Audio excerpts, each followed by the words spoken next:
تبارك الذي نزل الفرقان على عبده ليكون للعالمين نذيرا. الحمد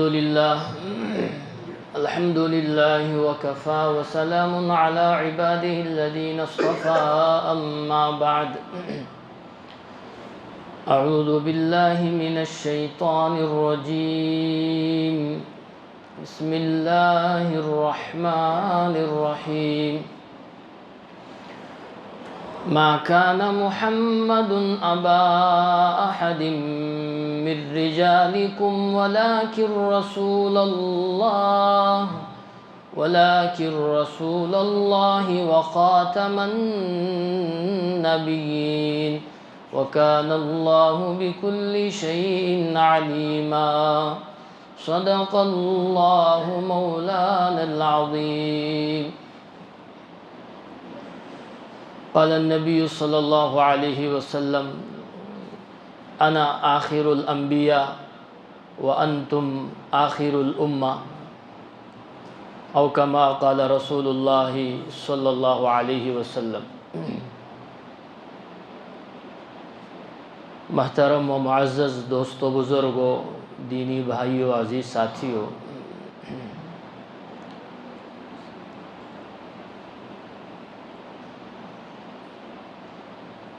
الحمدللہ یہ ربیع الاول کا مہینہ تقریباً اپنے آخری مرحلے کو پہنچ چکا ہے.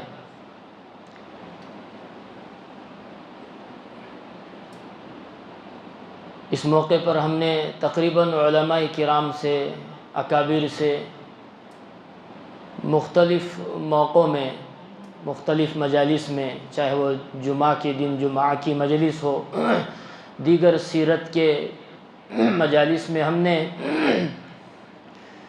اس ربیع الاول کے مہینے میں رسول اللہ صلی اللہ علیہ وسلم کی سیرت کی مناسبت سے بہت سارے قیمتی باتیں، قیمتی بیان کو ہم نے سنا ہے کہ اللہ کے رسول صلی اللہ علیہ وسلم کی زندگی کیسی تھی، صفات، کمالات کیسے تھے،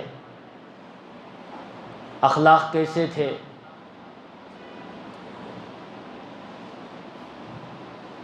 انسانی افراد کے جتنے طبقے ہیں، بڑے چھوٹے، بوڑھے، عورتیں، بچے، ان تمام طبقوں سے، یہاں تک کہ غیر مسلموں کے ساتھ آپ صلی اللہ علیہ وسلم کی وہ بلند اخلاق وہ کیسے تھی، اور اس کے متعلق کیا کیا تعلیمات تھی، یہ تمام چیزیں ہم سنتے ہوئے آ رہے ہیں. بس اللہ سے دعا ہے اللہ تعالی ہمیں سیرت کی حقیقت نصیب فرمائے، اپنی پوری زندگی رسول اللہ صلی اللہ علیہ وسلم کی سنتوں کے مطابق گزارنے کی توفیق نصیب فرمائے، اور اللہ کے رسول کی ذات سے ایسی محبت نصیب فرمائے جو محبت حضرات صحابہ کرام رضی اللہ عنہم اجمعین کے دلوں میں موجود تھی.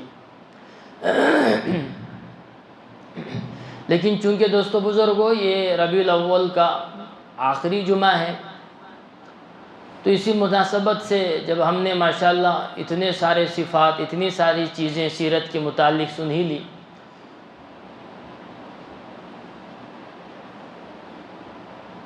تو اس سے زیادہ ضروری یہ ہے کہ آخری جمعہ ہے تو پھر آخری صفات، اللہ کے نبی کی جو آخری صفت ہے اور سب سے معزز، سب سے بڑھ کر، سب سے بالا، سب سے اعلیٰ، سب سے برتر جو اللہ کے نبی صلی اللہ علیہ وسلم کی صفت ہے، ہمارے نبی اور آخری نبی حضرت محمد صلی اللہ علیہ وسلم کی جو شان ہے وہ ہے ختم نبوت.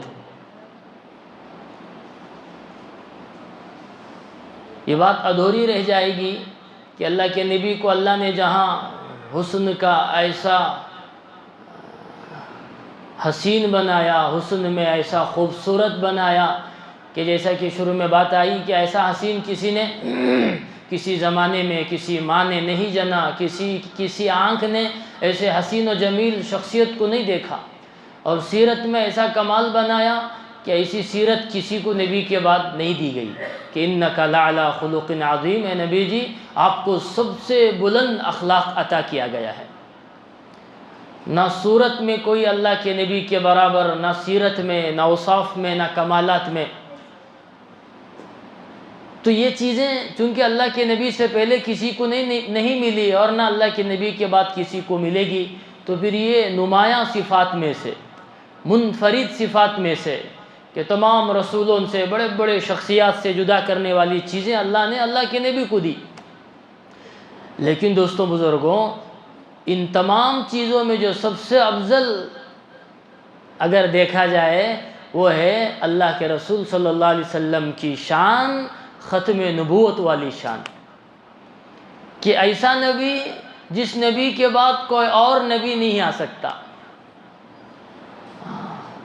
یہ عقیدہ ہے میرا اور آپ کا، اہل سنت والجماعت کا سب سے بڑا عقیدہ ہے۔ دوستو بزرگوں، اگر کوئی اللہ کے نبی صلی اللہ علیہ وسلم کی رسالت و نبوت کی تصدیق تو کرتا ہو، اس پر ایمان تو لاتا ہو، لیکن وہ حضرت رسول اللہ صلی اللہ علیہ وسلم کو آخری نبی نہیں مانتا ہو یا جانتا نہیں ہو، تو وہ مسلمان نہیں ہو سکتا۔ ایک ہے نہیں مانتا، وہ بھی کافر، اور نہیں جانتا اپنے کسی جہالت نادانی کی وجہ سے، وہ بھی مسلمان نہیں ہو سکتا۔ اس لیے کہ دوستو بزرگوں، مثال کے طور پر ایک آدمی اللہ کو مانتا ہے کہ خالق ہے، اللہ ہی مالک ہے، اللہ ہی رازق ہے، بصیر ہے، ہر چیز میں اللہ کو مانتا ہے، اللہ ہی بڑا ہے، اللہ تمام قدرتوں کا مالک، لیکن اللہ کی توحید کا اقرار نہیں کرتا کہ اللہ اپنی ذات و صفات میں اکیلا ہے، تنہا ہے، تو فرمایا وہ ایمان کے دائرے میں شامل نہیں ہو سکتا۔ تو اسی طرح دوستو بزرگوں، اللہ کے رسول ہر کوئی گواہی دیتا ہے، اشہد اللہ الہ الا اللہ واشہد ان محمدًا عبدہ ورسولہ، میں گواہی دیتا ہوں اللہ کے سوا کوئی معبود نہیں، اور یہ بھی میں گواہی دیتا ہوں حضرت محمد صلی اللہ علیہ وسلم اللہ کے رسول ہیں، اللہ کے بندے ہیں۔ اس کے ساتھ ساتھ میرے بھائیوں، دل میں عقیدہ اور یہ اقرار کرنا بھی ضروری ہے کہ میں اللہ کے نبی کو نہ صرف اللہ کا رسول مانتا ہوں، بلکہ الحمدللہ میں اللہ کے رسول کو آخری رسول اور آخری نبی بھی مانتا ہوں۔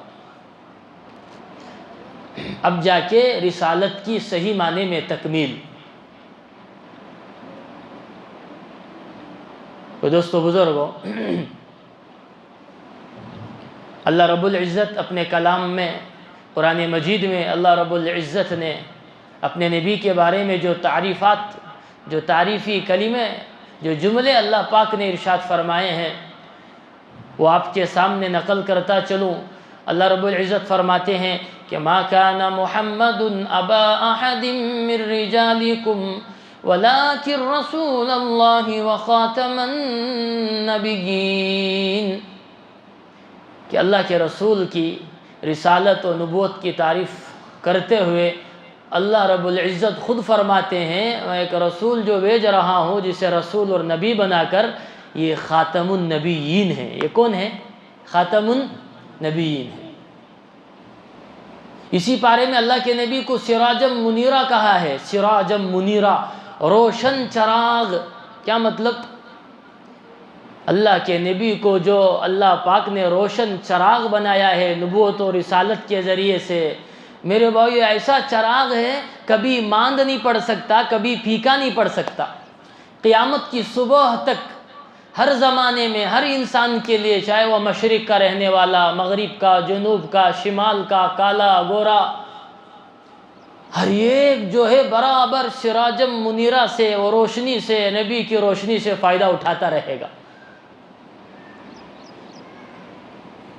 اسی وجہ سے جناب رسول اللہ صلی اللہ علیہ وسلم نے خود فرمایا، انا رسول، سنو خوشخبری ہمارے لیے بھی، میں رسول ہوں، من ادرکت حیا ومن یولد بعدی، میں اس شخص کے لیے بھی نبی ہوں جو میرے زمانے میں موجود ہو، جس نے مجھے پایا ہو، اور میں اس شخص کے لیے بھی نبی ہوں جو میرے بعد پیدا ہوگا۔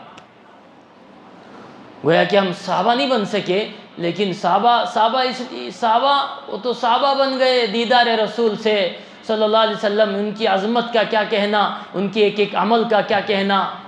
لیکن دوستو بزرگ، ہم صحابہ تو نہیں بن سکے، لیکن رسول صلی اللہ علیہ وسلم کی رسالت اور نبوت کو تصدیق کرنے کی وجہ سے ہم بھی اللہ کے رسول کی امتی میں شامل، اور اللہ کا رسول آخری رسول ہمارا نبی۔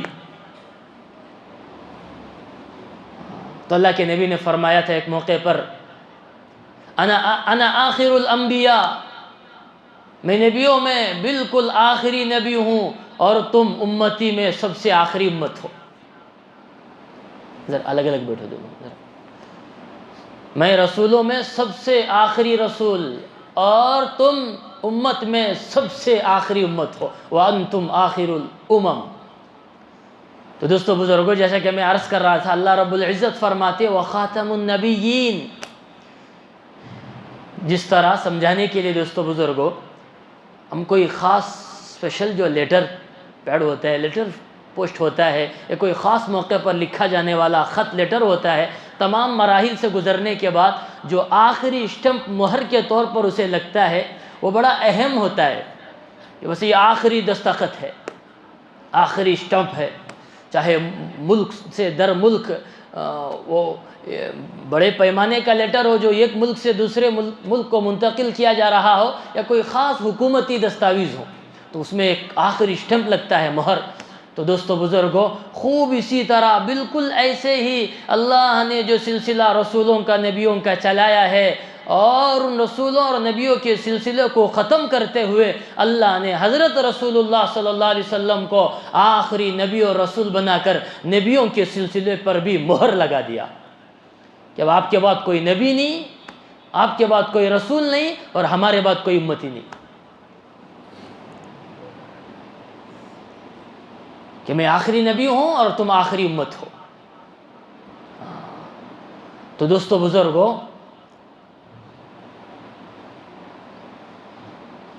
یہ عقیدہ ختم نبوت، جیسے کہ میں نے کہا، اللہ کی توحید کا اقرار کرنے والا جب تک توحید اللہ کو اکیلا نہ مانے اس کا ایمان مکمل نہیں، ایسے اللہ کے رسول کو رسول ماننے والا جب تک وہ اللہ کے رسول کو آخری نبی نہیں مانتا یا نہیں جانتا، دونوں چیزیں ایک ہے، نہیں مانتا، یہ تو کافر ہے بالکل بلا شبہ۔ جو نہیں جانتا کسی اپنے بھولے پن کی وجہ سے، نادانی، کم علمی کی وجہ سے، وہ بھی اسلام سے خارج ہے۔ چنانچہ دوستو بزرگوں، خود اللہ کے رسول نے سمجھاتے ہوئے موٹے، کیونکہ بعد والی ساری امت کے لیے یہ پیغام دینا تھا، اس کی نزاکت کو، اہمیت کو بتلانا تھا، چنانچہ خود اللہ کے رسول صلی اللہ علیہ وسلم سمجھا رہے ہیں صحابہ کے دور میں، اے صحابہ سنو، میری مثال اور مجھ سے پہلے پیغمبروں کی مثال اس شخص کی ہے جس نے ایک گھر تعمیر کیا، بڑی عالی شان مکان گھر تعمیر کر رہا ہے، اب تعمیر مکمل ہو گیا، لیکن کسی غلطی کی وجہ سے، کسی مجبوری کی بنا پر اس تعمیر کروانے والے نے اپنے اس گھر میں ایک اینٹ کی جگہ کو خالی چھوڑ دیا۔ لوگ آ رہے ہیں، سیر و تفریح کر رہے ہیں، دیکھ رہے ہیں، عش عش کر رہے ہیں، کتنا شاندار مکان ہے، کیا اس کی نمائش ہے، سب تعریف کر رہے ہیں، لیکن تعریف کرتے کرتے جہاں نظر اس اینٹ کی جگہ پر پڑ رہی ہے، جو ایک اینٹ کے خالی ہونے کی وجہ سے وہ گھر نامکمل ہے، تو لوگ کہہ رہے ہیں دیکھتے دیکھتے کاش ایک اینٹ بھی یہاں رکھ لیا جاتا تو اس گھر کی نمائش میں، اس خوبصورتی میں اور اضافہ ہو جاتا۔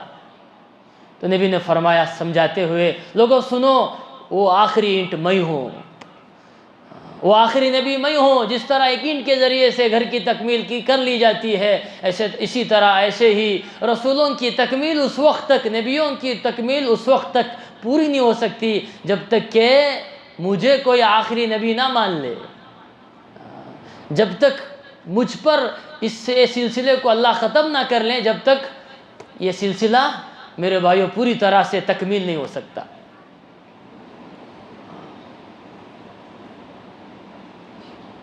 چنانچہ دوستو بزرگوں، رسول اللہ صلی اللہ علیہ وسلم کے زمانے میں جیسے ہی اللہ رب العزت نے اپنے نبی کو ذمہ داری کی تکمیل کے موقع پر آسمانوں پر اٹھا لیا، امانت کو امت سے کیا کر لیا، گویا کہ جب اللہ کے رسول کو جو ذمہ داری دی گئی تھی دین کے اعتبار سے، اس ذمہ داری کو اللہ کے نبی نے پورا کر دیا، اب اللہ کے رسول کو اللہ اپنے پاس بلا رہے ہیں۔ جیسے کہ میں نے کہا یہ وقت ربیع الاول کا مہینہ جتنا پیدائش کے اعتبار سے خوشیوں کا موقع ہے، اسی طرح اس میں تو اختلاف ہے آمد میں، جانے اللہ کے رسول کے وفات میں اس مہینے میں کوئی اختلاف نہیں ہے، سب متفق ہیں کہ اسی مہینے میں اللہ کے رسول کی وفات ہوئی تھی۔ تو اللہ کے رسول صلی اللہ علیہ وسلم دنیا سے پردہ فرما گئے۔ سارے صحابہ نڈال ہیں، بڑے بڑے صحابہ، حضرت علی بالکل گمسم، حضرت عثمان بالکل مدہوش، چلتے پھرتے کوئی آواز نہیں نکل رہی ہے، سب سناٹا ہے، سارا حال مدینے کے حال ندھال بالکل۔ ایسے موقع پر دوستو بزرگوں، سب سے بڑا مسئلہ ہے تو اللہ کے نبی کی رخصت ہے۔ ابھی اللہ کے نبی رخصت ہوئے ہیں، جو سب سے بڑا مسئلہ اس وقت کا ابو بکر رضی اللہ عنہ کے سامنے تھا وہ یہ تھا کہ جس طرح اللہ کے نبی نے اپنی زندگی میں یہ بات واضح طور پر صحابہ کے سامنے بتلا دیا تھا کہ میں ہی آخری رسول ہوں، میرے بعد کوئی رسول نہیں ہو سکتا، جو میرے بعد نبوت کا جھوٹا دعویٰ کرے وہ کذاب ہے، وہ دجال ہے، وہ سب سے بڑا فتین ہے، وہ امت کا سب سے بڑا کذاب ہے۔ یہاں تک بتلایا تھا اللہ کے رسول نے کہ میرے بعد کوئی رسول نہیں آ سکتا، ہاں اگر کوئی موقع ہو میرے بعد رسول بنائے جانے کا تو پھر وہ شخص حضرت عمر بن خطاب ہوں گے۔ لو کان بعدی نبی لکان عمر بن الخطاب، میرے بعد اگر کوئی نبی ہونے کے لائق نبی بنایا جاتا، اس لائق ہوتا کہ وہ میرے بعد نبی بنایا جاتا تو عمر بن خطاب اس لائق تھے، ان کی شان ایسی تھی کہ وہ نبی بنائے جا سکتے تھے، کیونکہ ان کی بات قرآن کی بات ہے، ان کے زمین کے فیصلے آسمان پر وہی فیصلے ہو رہے ہیں۔ لیکن کہا نہیں، چونکہ سلسلہ ختم تو میرے بعد عمر بن خطاب بھی اگر ہوتے تو وہ بھی نبی نہیں ہو سکتے، جب جو ہو سکتے تھے ان کو ہی نبی نہیں بنایا، وہ تو خلیفہ بن کے گئے وہ بھی ابو بکر کے بعد، تو میرے بعد جو دعویٰ کریں گے حساسیت کو سمجھایا، خبردار رہنا، ختم نبوت کے بارے میں بڑے حساس رہنا، بڑے چوکنا رہنا۔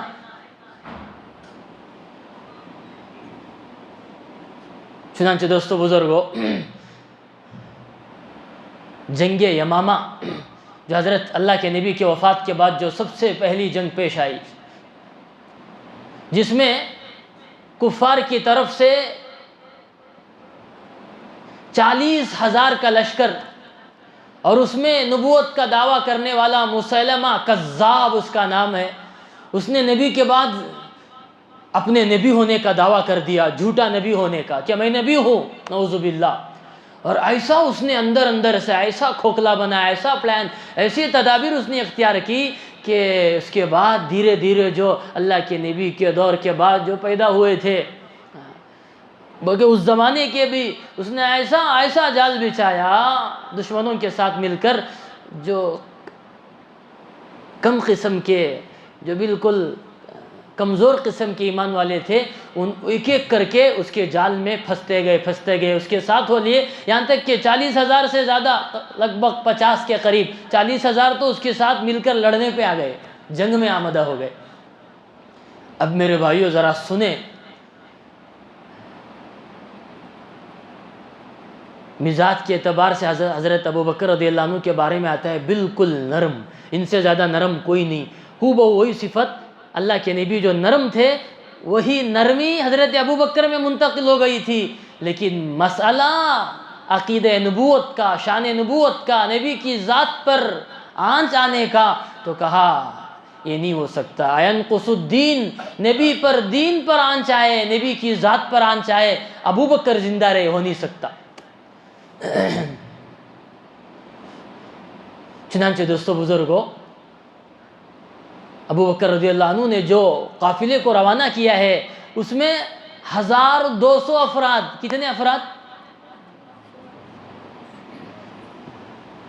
40,000 کے مقابلے میں 1200 سے زیادہ اور کثیر تعداد میں انہوں نے قافلے کو روانہ کیا، اور روایتوں میں آتا ہے فتح ہوئی، جنگ ہوئی اور فتح بھی ہوئی، کس کی؟ حضرت ابو بکر رضی اللہ عنہ کے قافلے کی، لشکر کی۔ لیکن جو اس وقت دردناک عالمیہ وہ دردناک واقعہ جو پیش آیا وہ یہ ہے کہ 1200 صحابہ ان میں سے بدری اور باقی صحابہ خود حفاظ قرآن تھے، حافظ قرآن تھے، تب سب کے سب حافظ قرآن تھے۔ 1200 صحابہ رسول کیا ہو گئے؟ شہید ہو گئے۔ کیا ہو گئے؟ حالانکہ اس سے پہلے بڑے بڑے جنگ بدر اللہ کے نبی کے زمانے میں غزوات، جس میں خود اللہ کے رسول بنفس نفسی شریک ہوئے ہیں، غزوہ احد، غزوہ بدر، حنین، دیگر بڑے بڑے معرکے، جنگ کفار سے مقابلہ ہوا ہے۔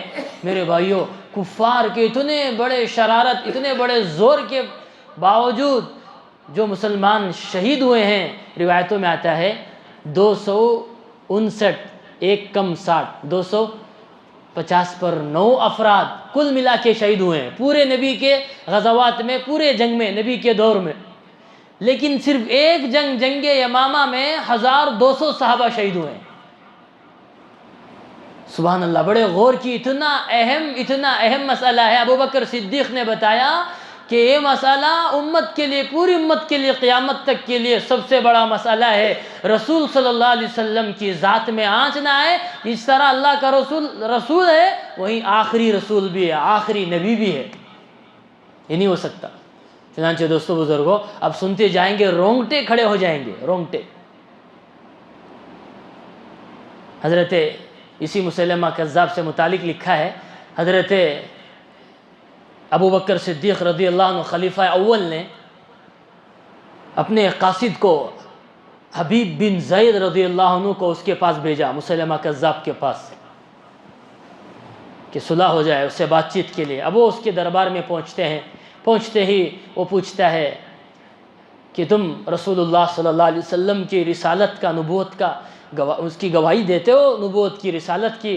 کہا بے شک میں اللہ کے رسول صلی اللہ علیہ وسلم کے بارے میں گواہی دیتا ہوں کہ اشہد ان محمدًا عبدہ ورسولہ، کہ اللہ کے رسول صلی اللہ علیہ وسلم اللہ کے سچے اور پکے، اللہ کے سچے رسول تھے، وہ آخری رسول اور نبی تھے، ان کے بعد کوئی نبی نہیں آ سکتا۔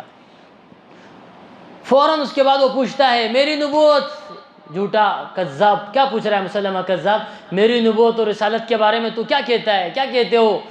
کہا میں بہرا ہوں، نعوذ باللہ، میں سن نہیں سکتا، تصدیق تو بعد میں ہوگی، اس سے پہلے میں بہرا ہو چکا ہوں، مجھے تیری آواز نہیں آ رہی ہے، جھوٹے ملعون، 1000 بار تجھ پر ملعون، میں تیری آواز سن نہیں سکتا اس لیے کہ میں بہرا ہوں۔ فوراً کانوں میں ہاتھ ڈالتے تھے کہ اتنا بڑا مسئلہ ہے کہ میرا ایمان خراب نہ ہو جائے، میں سن نہیں سکتا، کیا کر نہیں سکتا، میں بہرا ہوں۔ یہ سلسلہ چلتا رہا، وہ بار بار جب جیسے ہی اللہ کے رسول کے بارے میں، رسالت کی، نبوت کے بارے میں کہتا ہے، فوراً اقرار کرتے تھے۔ جیسے ہی اپنی رسالت، نبوت کا جھوٹا دعویٰ کرتا، فوراً انکار۔ جیسے ہی انکار کرتے تھے، فوراً حبیب بن زید رضی اللہ عنہ کا ایک عضو فوراً کاٹ دیتا، تن سے جدا کر دیتا۔ بار بار پوچھ رہا ہے، یہ سلسلہ چلتا رہا ہے، جب بھی منع کر رہے ہیں، اقرار کر رہے ہیں نبی کی رسالت کا، انکار کر رہے ہیں اس کی جھوٹی شان توحید رسالت کا، فوراً ایک عضو کاٹا جا رہا ہے، ایک ہاتھ، دوسرا ہاتھ، ایک دڑ دوسرا، ایک پیر دوسرا، ایک کان، ایک کٹتا جا رہا ہے، نعوذ باللہ۔ یہ سلسلہ چلتا چلتا آخری نوبت آ گئی، جسم کا ایک حصہ رہ گیا، وہ بھی تن سے جدا ہو گیا، چنانچہ پورے کا پورا بدن کاٹا گیا، ایک ایک عضو جدا ہوتا رہا، بالآخر شہید ہو چکے۔ بالآخر کیا ہو گیا؟ حبیب بن زید تاریخ اسلام میں سب سے پہلا یہ شہید ہیں حضرت صحابہ میں سے، جو ختم نبوت کے شہید ہیں، شہید ختم نبوت صلی اللہ علیہ وسلم ہے۔ اتنا پختہ یقین، اتنا پختہ عقیدہ تھا دوستو بزرگوں، صحابہ کو، تابعین کو، تبع تابعین کو۔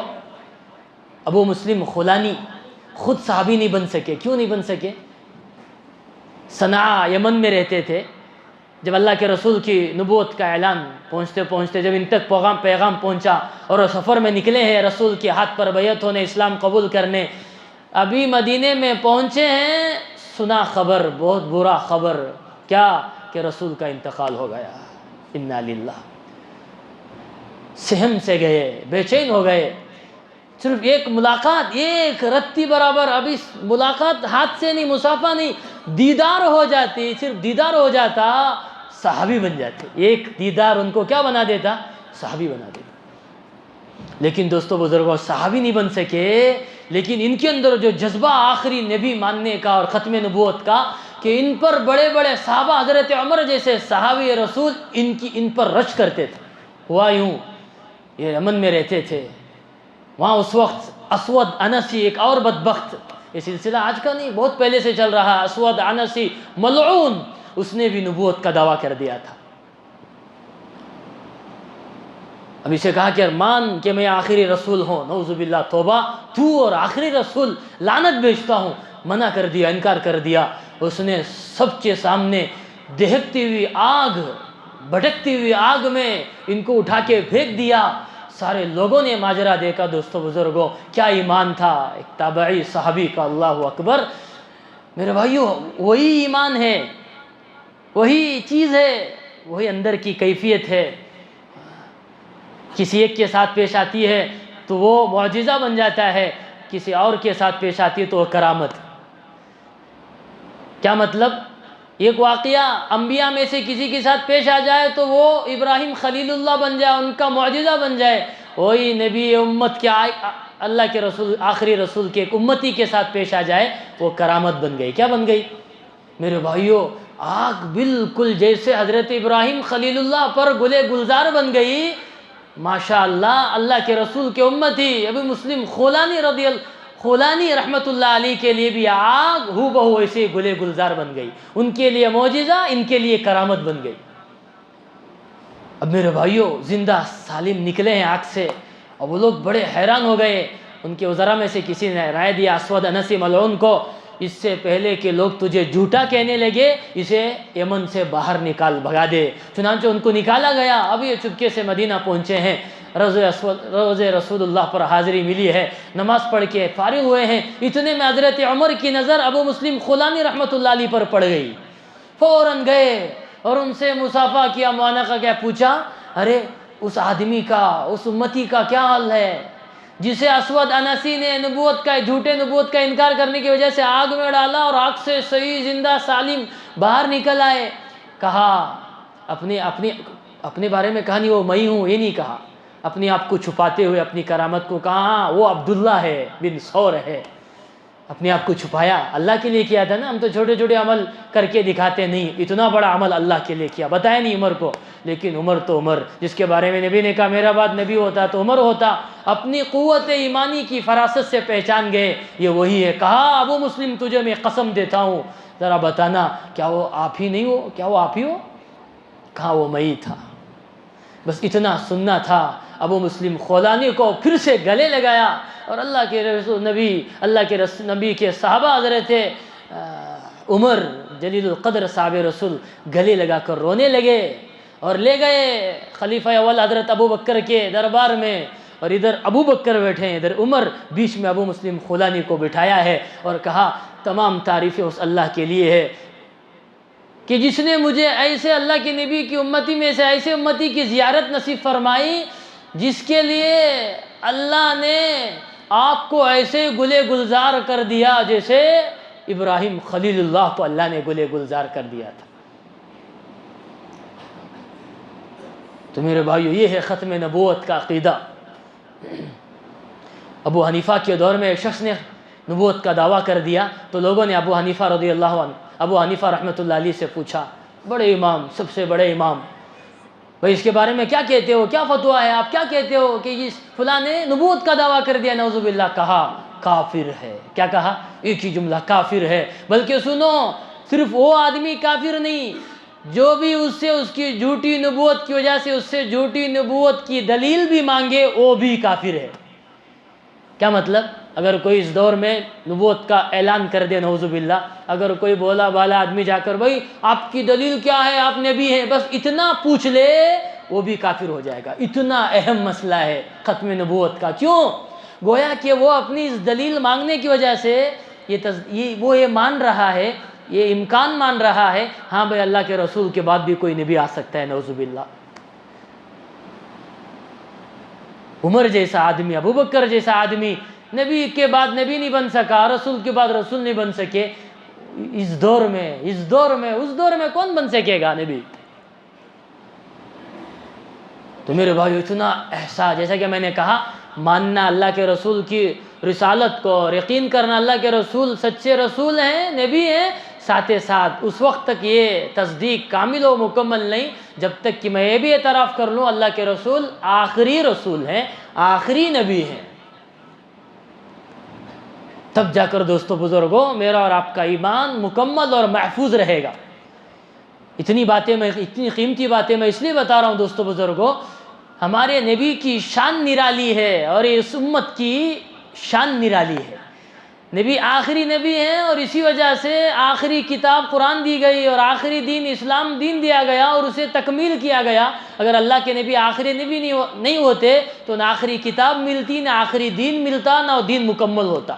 لوگ تذبذب میں پڑھتے، جیسے پہلے رسولوں کے بعد رسول کا آنا پاسبل تھا، ممکن تھا، امکانات میں سے، اس وجہ سے کتابوں کو لوگوں نے تحریف کر ڈالا۔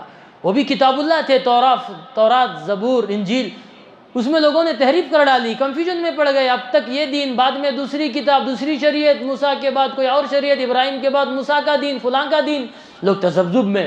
اگر اب بھی یہ مرحلہ چلتا تو لوگ پہلے کوئی شریعت، دوسری شریعت، لوگ پہلے ہی ماشاء اللہ لوگ ایسے چیزوں کو لے کر الجھن میں پڑے ہیں۔ الجھن ہے نہیں، خود الجھن پیدا کر کے نماز ایسے پڑھو، روزہ وہ، اسلام یہ، فلاں الجھ گئے، تقسیم ہو گئے۔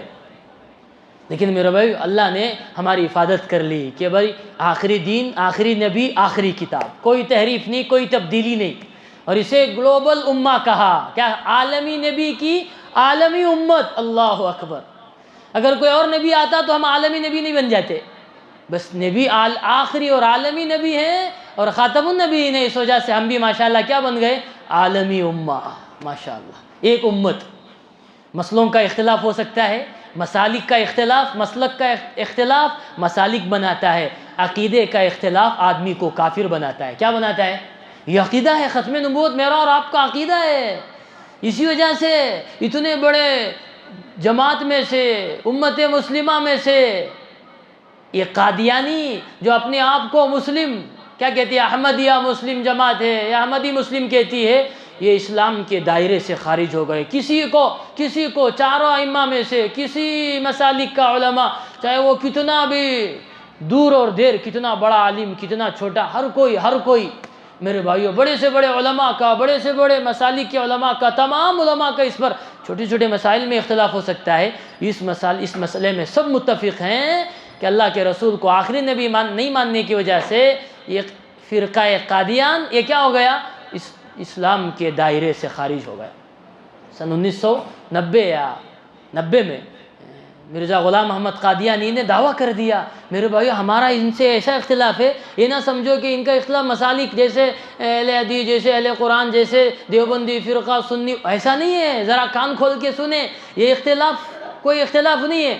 یہ ہمارا ان کا اختلاف ایسا ہے جیسے کفر و باطل کا، شرک کا اختلاف، جیسے غیر مذہب، غیر مسلم، ایسا قادیان سے ہمارا اختلاف ہے۔ کیوں؟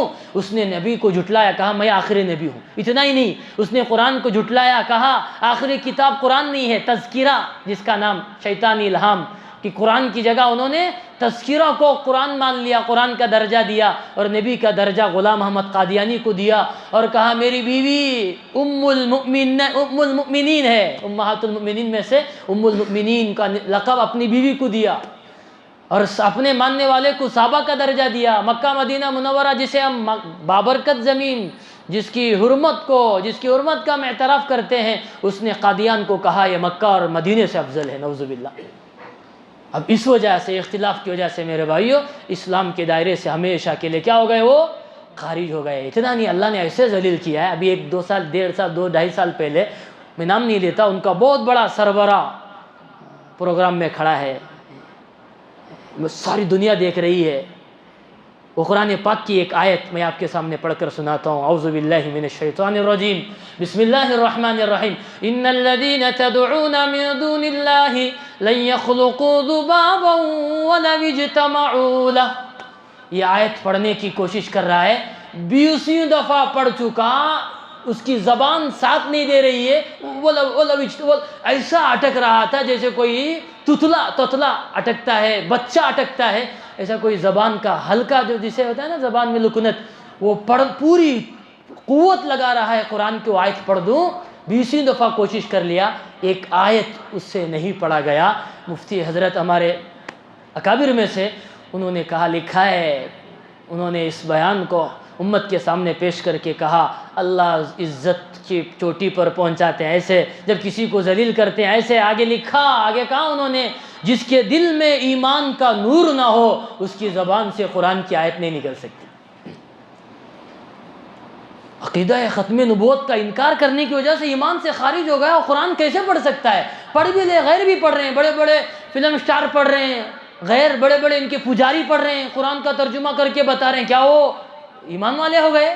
نہیں، یہ نہیں ہو سکتا میرے بھائیو۔ یہ ہے الحمدللہ ہمارے مکتب میں چھوٹے چھوٹے LKG UKG کے بچے اتنی شدت کے ساتھ پڑھتے ہیں، ان کو پڑھایا جاتا ہے، بولو بیٹا اللہ کے رسول آخری رسول ہیں، اس کے بعد کوئی نبی نہیں آئے گا، جو نبی کے بعد جھوٹا دعویٰ کرے گا وہ سب سے بڑا ملعون کذاب ہے۔ ہمارا ہر بچہ، معصوم بچہ جو صحیح معنی میں اپنی کوئی باتیں بتا نہیں سکتا، کوئی چیز وہ صحیح سے مانگ نہیں سکتا، خود کھا پی نہیں سکتا، ماں باپ کا محتاج ہے، وہ بچہ اپنے ختم نبوت کا عقیدہ اپنے دل میں ایسا بٹھا لیا ہے، سبحان اللہ۔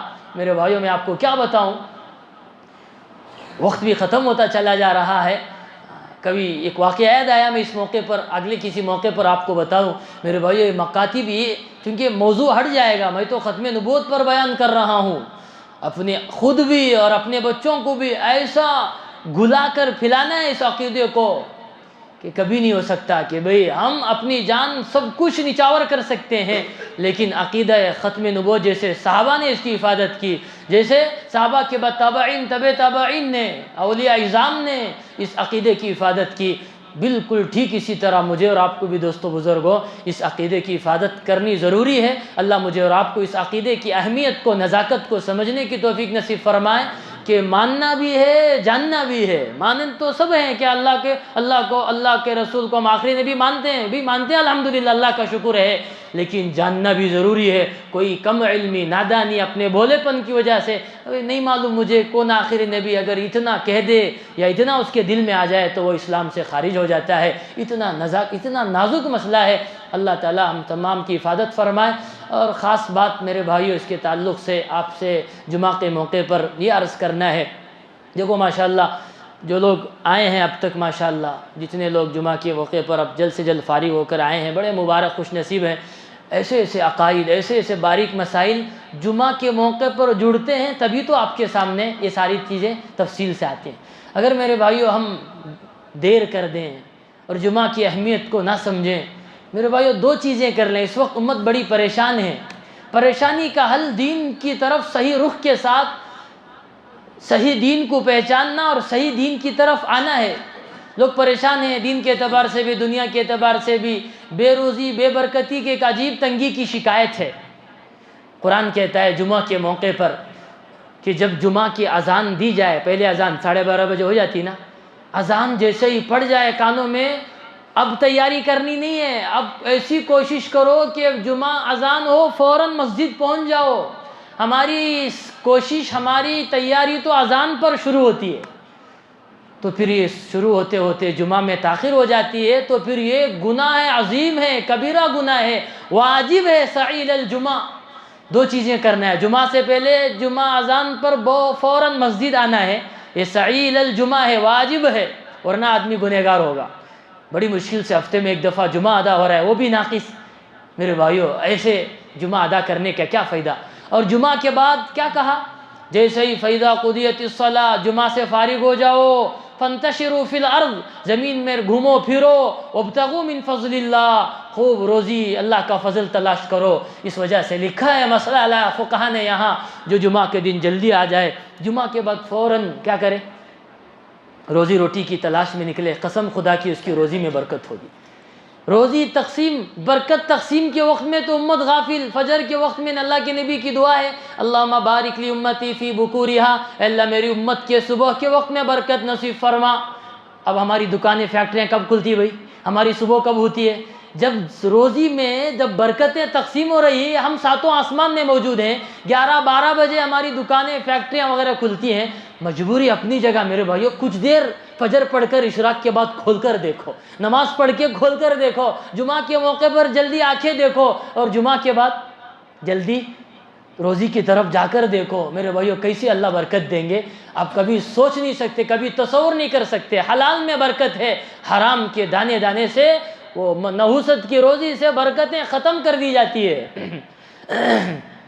نماز کو ہم یہ سمجھ رہے ہیں کہ یہ آڑ ہے ہمارے لیے، نماز پڑھنا گویا کہ تجارت میں خلل ہے، یہ نہیں ہو سکتا۔ حی علی الصلاۃ، آؤ نماز کی طرف۔ ربیع الاول کا یہی جاتے جاتے پیغام ہے، حی علی الصلاۃ کے بعد فوراً مؤذن کہتا ہے حی علی الفلاح، گویا کہ تم نماز اور اعمال کی طرف نہیں آ رہے ہو، تم کامیابی کی طرف آ رہے ہو۔ اللہ کے رسول، آخری حدیث ہے حضرت حذیفہ، عن حذیفہ رضی اللہ عنہ قال قال رسول اللہ صلی اللہ علیہ وسلم كان حزبه امر ففزع كان رسول الله صلی اللہ علیہ وسلم اذا حزبه امر ففزع الى الصلاة۔ اللہ کے رسول، نبی آخری رسول صلی اللہ علیہ وسلم کو جب بھی کوئی مصیبت، پریشانی، بیماری، فلاں رکاوٹیں، کوئی بھی حالات آتی، فوراً اللہ کے نبی کہاں جاتے بھائی؟ نماز۔ جس پر نماز اتری ہے، جس پر نماز برز ہوئی ہے، جس کے ذریعے سے، جس کی برکت سے ہمیں نماز ملی ہے، ویسے نبی کو اللہ کہہ رہے ہیں وہ امر اہلک، اللہ کے نبی اپنے گھر والوں کو نماز کا حکم کیجئے، واصطبر علیہا، خود بھی اس کا اہتمام کیجئے۔ ہم آپ سے روزی نہیں کموانا چاہتے، روزی نماز کی برکت سے ہم دیں گے، اسی آیت میں ہے، اسی آیت میں۔ تو نبی نماز کی طرف آئے، اور نماز کو ہم یہ سمجھیں کہ نماز ہمارے لیے دشوار ہے۔ میرے بھائیو قسم خدا کی، اس سے بڑی بے برکتی کوئی نہیں۔ ہمارے مسئلے لیمبو سے حل نہیں ہوتے، عاملوں سے حل نہیں ہوتے، ہمارے مسئلے دنیا سے حل نہیں ہوتے، دین سے دنیا کے مسائل حل ہوتے ہیں۔ حرام سے مسئلے حلال نہیں ہوتے، حلال سے اللہ کے لیے وہ ایک سجدہ جسے تو گراں سمجھتا ہے، وہ ایک سجدہ جسے تو گراں سمجھتا ہے، ایسے ہزاروں سجدوں کے بعد ملتی ہے آدمی کو نجات۔ اللہ تعالیٰ مجھے اور آپ کو دین کی اور ارکان اعمال دین کی، خاص طور پر نماز کی اہمیت نصیب فرمائے۔ عقیدہ ختم نبوت کو جاننے اور پہچاننے اور اسے پہنچانے کے اللہ توفیق نصیب فرمائے۔ وآخر دعوانا الحمدللہ رب العالمین۔